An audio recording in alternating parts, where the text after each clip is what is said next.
Welcome to the Probate Nation. My name is Richard Ruddy. Handling your financial affairs can be challenging and confusing. This is often especially true for the elderly who live alone and have no children nearby they can lean upon. Cut-off notices for unpaid utility bills, notices of past due mortgage payments, undeposited Social Security checks piled up in the mail on the dining room table are but a couple of signs that you need help. You could hire a lawyer or a CPA to handle your finances, or turn it over to the agent you named under your power of attorney. Or in the most extreme situation, a court may step in to appoint a conservator to handle your finances. Tonight we will learn about another option that should be considered. Our guest is a daily money manager. She will explain what a typical daily money manager does, who needs their services, how to find one in your community, and much more.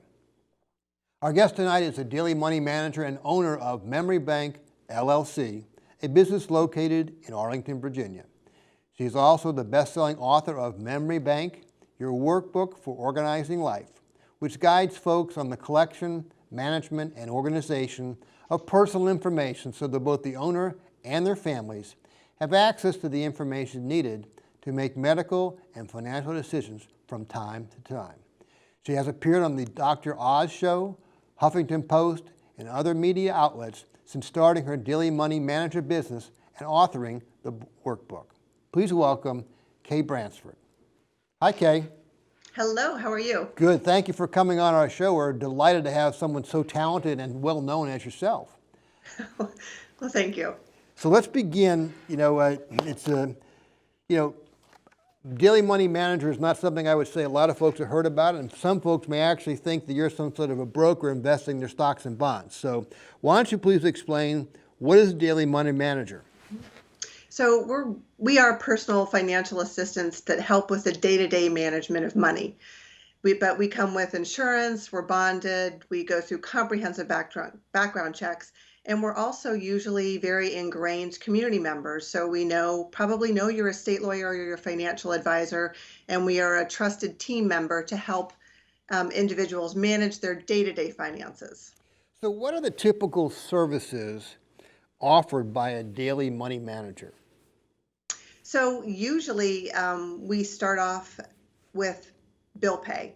So come in, help with some bills, manage cash flow, just to make sure money's moving between the accounts and things are being covered and being paid on time. So often we start there. Sometimes we walk in a crisis and the family members don't know where the money is, and we need to help with tax organization or getting a whole comprehensive look at all the finances in the scenario, the household finances. But there's many other things that we've done. We help with scam and fraud avoidance. So we look over credit cards and we help find good credit card rates. But we also are kind of a trusted advisor. So we can help them, I need to redo my HVAC system. Is that a good bid? Talking about competitive bidding. We really come in and help with those daily management of financial needs and can answer those questions and be kind of a money buddy to our clients. Okay, I like that term, money buddy. That's a good one. Thanks. Are there supplemental or more advanced services that you guys handle? We do. So some of us, like me, are step in and we will be named as a durable power of attorney. We're also named as trustee or executor, and we help with those things as well. But I'd say most of us don't do that. That's more of a personal preference for people that do that. But there's also individuals that work with high net worth individuals. So they really manage maybe the family business in the household. So many of us come with different specialties, and we do step in to help with those different areas. And I'm trying to think, it could be just preparing a budget or helping someone actually reduce debt that had accrued and they really don't know how they got there. So we do have some specialties, and if you learn more about us, you'll see there's easy ways to find those of us with specialties in certain situations. So are the types of services that you guys provide needed more when somebody lives at home versus being in a nursing home or an assisted living facility? So it's a great question, and I wish I had a simple answer for it, but in most cases, we are working both with individuals still in the home or individuals in a community. It really, I would say most often we walk in when the client is still in their home. People know that things aren't going well, or they understand that things aren't going well and they need a little of assistance. So we usually start in the home, and often people will migrate to a community environment for other reasons. And we usually stay with them and follow them along with their journey. Okay. So let's talk about who needs these services. So tell me who the people typically that would need these services on a regular basis. Right. So I would say most often it's a busy professionals. We do have some young couples that use daily money managers. People that are traveling, they might be in the beginning of their retirement and they want to travel and they need someone to come manage the bills, just keep a watch on the household and do that as well. But we also have high net worth individuals. We do have some special needs trust individuals. So people that have a trust in place, but they need someone to help monitor and manage those funds and make sure that they're getting dispersed. And I actually specialize in individuals with cognitive impairment. So when someone has been diagnosed with some cognitive issues, we work on how do we set up systems to help them maintain and be engaged as long as they want to stay involved with the finances. So there's all kinds of spectrums of how we work with clients. Well, that's good. So tell me, what is the benefit? So we're focusing on the elderly who want to stay in their house and be in charge of their life as long as they possibly can. What are the benefits of these services for an elderly person?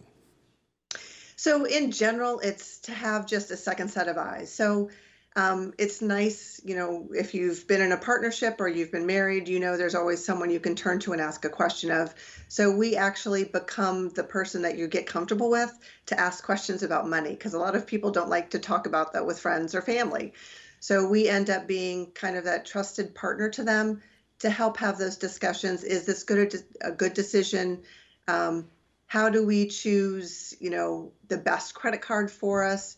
Should I close down this extra banking account? As we go through life, I've noticed that a lot of people accumulate a lot of bank accounts.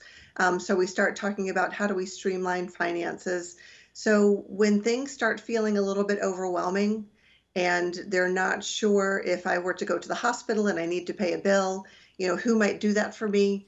That's a good time to think about having a conversation with a daily money manager, because we basically come in and help back up that person and offer them some supports when they need it. Okay. So what can be the typical event that often triggers the need for a money manager? So I will say, in general, I think that we are not great planners. Most people aren't super type A planners. I would say 3 out of 5 clients, there's been a crisis. So someone they've had an injury, they were in an accident, or there was a medical event that predicated people needing to know, where's the money? How are we going to pay for this? What are the choices that we need to make? People don't really know what the plans are. So often we come in and do some forensic work to figure out where are the bank accounts, where's the money. So even though they might have children and they've named them in their powers of attorney, they often never had that discussion with them. So they want someone to come in and help. So I would say our typical engagement has been usually a crisis. Right now, we're getting a lot more people that are starting to consider planning. I need to plan ahead. I need to be ready for this. So I think as the generations are shifting and we're watching how our parents did this, we're all trying to do it a little bit better. And I think people are really starting to make that change and plan ahead. Well, that's interesting, and we'll come back to this, but I know that you sent me very kindly, and I think we'll have Lisa put it up on the screen, is a important document collection checklist, which I think must have been drawn from your workbook. But as I read through that in preparation for this particular program, these are obviously things that, I'm thinking to myself, nobody knows about this if something happens to my wife and me. Yeah. I can see why these will all be important to have someplace and begin to accumulate. And I'm going to actually start giving it to our clients when we do the estate planning work, because I think this is an important tool. Who typically initiates the contact with you, though? Great. So that's a very great question. In general, I would say it's 50-50. Half the time, the adult the individual is bringing us in because they notice they need a little help or they're struggling to get ready for the taxes one year. And the other times it's adult children, the family members bringing us in because they've noticed a bill hasn't gotten paid or they're seeing piles of mail in the household. So it really depends on the situation, but we're easy to adapt either way. The good thing, I guess the one thing people should know is that the individual is our client, the adult children are not our client. So we always need to be hired by the person who wants us to help them with their bill pay. Okay. Well, let's kind of move ahead to the next topic. Let's talk about what are the advantages of using a professional daily money manager. So there are a ton of advantages to using a daily money manager, and the first is something that I wish I had known when I was the adult family caregiver. There are so many things that you just don't know, and you alluded to this a little bit when you mentioned the checklist that we do. There's so many things we keep in our head, on our phones, in our file cabinets. We think it's super easy to get to, but people just don't know where those things are stored. And daily money managers have the experience to walk into a situation, and we know where people usually keep that information. We know how to go about doing some simple forensics around the house, around the home office, on the phone, on the computer, even running a credit report to help figure out where the accounts are. So we come with training and experience to simplify the task. We can do things in, a couple minutes that might take someone hours to figure out, how do I even begin to navigate this issue? So a lot of it is you're bringing experience and you're also bringing our network. So if we can't solve something, we're going to know who can solve that issue. Okay, that's important to know. Yeah. And of course, I know when we were preparing for this show that certainly you bring that independent perspective when you take a look at the situation. So you're offering impartial support, which I think is very, very helpful. And I certainly know that a daily money manager would be very helpful sometimes in mitigating some of the sort of family dynamics that money can create. Yes, we do actually have experience with that. Let's talk about paying bills. How does it work to pay the bills for a client? How do you get that set up? So I wish there was a one size fits all answer, but everyone's so different. Everyone wants a different service and they want it done differently. We have some clients where we sit hip to hip. We help them. We may write out the check and they might sign the check because that's how they want to do it. We have other clients that take all the mail, put it in a package and mail it to us and just say, they'll sign off on it and just say, please pay these bills or follow up on this medical claim and make sure that my insurance has been applied to this invoice. So everyone is really different and we will manage to what they want. So it could be writing checks for them. Sometimes if I'm power of attorney, I can write the check. We can set up power of attorney with the bank. So we can also have check writing capabilities. And many times we will actually work with them and they give us permission to work online. So we can help set up and automate a lot of the bill pay online. Well, that's great. That's great. And I think that's very, very helpful for folks. So I want to use a daily money manager. I'm in some particular community. Tell me, how does somebody locate somebody that's in their community? Right. I think the best way to start is to look to your network. Ask your financial advisor, ask your estate lawyer, talk to your CPA, ask them, do they know of a daily money manager they could recommend? And usually that's going to be the best place to start. You can go to our website. We have our website is adam.org, so www.aadmm.org, and you can find a local daily money manager in your area. So you can search by what kinds of skills you want them to have. You can see a profile and you can pick them. And I would do a phone interview or even ask for an in-person interview, whatever you're comfortable with, so that you're getting someone that you want to work with and that you will trust. And when you mention that, that is the website for the American Association of Daily Money Managers. Yes. So so there's daily money managers, and I took a look at that in preparation for the show. They're all over the country, so they can help people no matter where they live. Well, let's talk about, you started to talk about this, but let's get into this though. What do I, as the consumer who wants to hire a daily money manager, what do I need to figure out before I actually undertake to hire somebody? Hmm. So I think I would start with what's keeping you up at night. Is it that you're worried about bills not getting paid? Is it that if something were to happen to you, no one would know what to do? So understand where is the interest in hiring someone coming from. And you don't need to actually know, like, I want to hire them right away. I would set up a phone call with someone and ask them, like, I'm having some concerns about this. How might you help me manage or navigate this issue? So we get people in that spectrum that start at the planning phases. They are managing on their own, they're doing great, but they just want to make sure that someone knows where everything is on that checklist that I provided you with, and they don't want to do it. Can you come in and help me put in and organize all my information? Or I want you to help pay bills because I'm going on this 3-month cruise and I want someone to be minding the store and looking at my bank accounts while I'm gone. So it depends on the need of the individual. So as I get that person on the phone, what are some of the questions that I should be asking them in order to kind of get comfortable and figure out if they're a good fit for me? I would ask, how long have you done this? How do you work? Do you come to my home? Do you do this all virtually? Some people are 100% virtual. Um, how, I guess, what are some people that you've worked with that are like me? Do you work with other clients that have had a similar situation? I'm concerned about this. Tell me how you might solve that problem. So I would treat it like a job interview and ask them some questions and find out how they answer it and how do they answer your needs.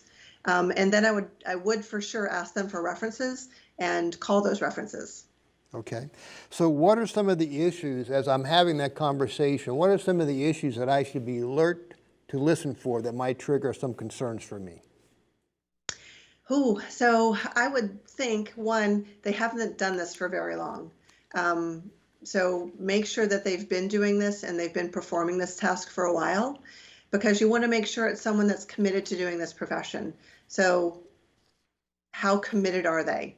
And have they worked with someone that you might know in your network? So I would first find out how engaged are they in doing this profession long haul, because you really don't to get someone ramped up on your finances and then have them leave you after a few months or a year. So I think that's the biggest concern, is to make sure they're in it for the long haul. Sure. And in some cases, do they have the staff to support the work that needs to be done too?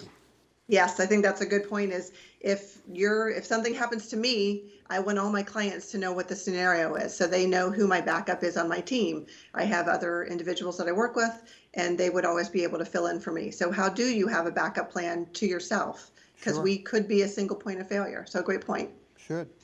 Well, let's talk about, obviously, this is not done for free. Let's talk about fees for services. How do daily money managers charge for their services? So daily money managers charge like varieties of fees across the board. I've heard anything from $80 an hour to $150 an hour. It depends on your region, it depends on the skills, and it depends on the services you're performing. So some people handle it differently. Some charge a flat fee, and some do hourly. We actually charge hourly, and we also ask our clients to split the difference on our drive time, so they pay a half rate when we're driving to them. Okay. So everyone's different. Sure. Now, how is a daily money manager retained and invoices paid? Again, it's every daily money manager could do it differently. Most of us either do it every 2 weeks or every month, and you sign a contract. So I will not touch any of my clients, if I have a prospect, I won't go into their paperwork or any of their finances until they sign a contract with me. That makes sure that I'm protected and they're protected as well with my insurance. Mm-hmm. So make sure you're signing that contract, and then think about the timing. How, do you only want to spend so much money a month on these services, or do you need to get the job done right away and you have a larger budget? So also think about how much money you would spend. Okay. When a daily money manager issues a bill, do they just pay themselves since they are hired to pay bills? Everyone, again, can handle it differently. I can't speak for all of us. However, there's many times that I do pay myself, but I have protections in place for my clients so that they know, if they aren't able to sign off on my invoice before I pay myself, then there's a family member that's getting my invoice. So most of us have in place a backup person who is looking over our shoulder. And for instance, if I'm ever power of attorney or trustee, I always have an external third party who is watching over my finances and gets my monthly bills and also gets an annual accounting of all the finances. Very good. Now, daily money manager sounds like a great team member, but a lot of people are going to say, why don't I just hire a lawyer or a CPA to do this work? And they can, and that was really the traditional way before, I guess, our profession was really ever launched, was they would perform that duties. They're often more expensive, so they charge more per hour, and they don't usually come into your home or have the same personal relationship that we have with our clients. So I did this more because I wanted to provide that service to other families, because caregiving for my parents was so difficult. And I wanted to be able to take everything I learned and help these other families. So I'm coming in and not just paying the bills, but we're having conversations about, is the home still the best place for mom or dad? I can get you an aging life care manager to bring in and have that conversation. Maybe we need to bring in a home care agency. You know what? One of them passed away. We really need to redo your estate plans. So we can really come in. We know a lot more personal things, so we can actually be a broader solution. Well, I think it's interesting. Before I get to some closing comments, why don't you tell us a little bit about why you started down this path? Because I hear different things in your answers that are parts of that story, but just share with us for a moment why you started down this path. Yeah, so I am one of 4 kids. I am the baby of the family, so you probably know we're typically not the primary person to be the power of attorney in the family, and I wasn't. It was actually my older sister, but I'm the only child that actually lived near mom and dad. So mom and dad are visiting me, coming over all the time. We're raising our kids. I'm working in corporate America, and my mom and dad's health started to fail. So I started seeing a lot of things happening in their home and with their memory and things that were concerning me about their health. So I was the one that was here, and I was the one that got involved, and it became so overwhelming. I really couldn't hold a full-time job, raise my kids, and help mom and dad, who were both failing at the same time. And so I left my job and launched Memory Bank to help other families take everything I was learning and doing and put it into the organizational system that I launched back in 2012. So that's kind of how I walked into this. It's a very great story, and I think your checklist is probably a collection of all the various experiences you've ran into during that time. So let's go to some. My parents were great planners, but I found every place that plan could fail, sadly. Well, that's kind of good news, and good news for us, because now we can learn from that. But let's talk about, can you share some final thoughts, words of advice, practical suggestions about how to use a daily money manager for an elderly loved one? Yes. So I would at least start a conversation with a daily money manager in your area if you're noticing some of these things, either with a spouse or with a family member, to see how they can help. Every individual brings a different set of skills, and talk to the other people that are on the care team is how I think of it, but talk to the estate lawyer, talk to the financial advisor, talk to the accountant. Are they seeing changes?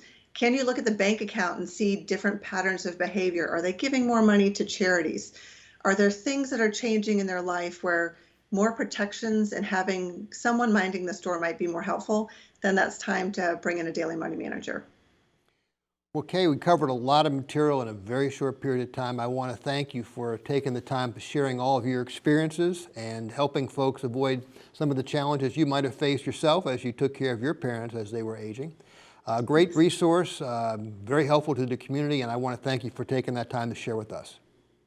Oh, you're so welcome. Thank you for having me. You're very welcome. From our discussion tonight, it is clear to me that a daily money manager can be an important member of your advisor team as you age. Such a professional is typically bonded, comes to the house, monitors the checkbook and brokerage account, balances the checking account, pays bills including caregivers, screens the mail, and can do much more depending on the circumstances.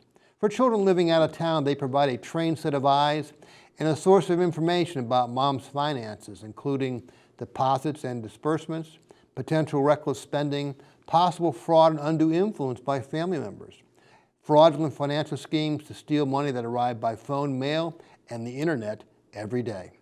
If you want to learn more about a daily money managers and how to find one in your community, I encourage you to visit the website for the American Association of Daily Money Managers. This brings us to the conclusion of our show this evening on Elder Care Daily Money Manager. We hope you found it helpful. Replays of this show and all the shows broadcast to date, along with other helpful information, can be viewed on the Probate Nation website. On behalf of the Probate Nation, thank you for visiting with us.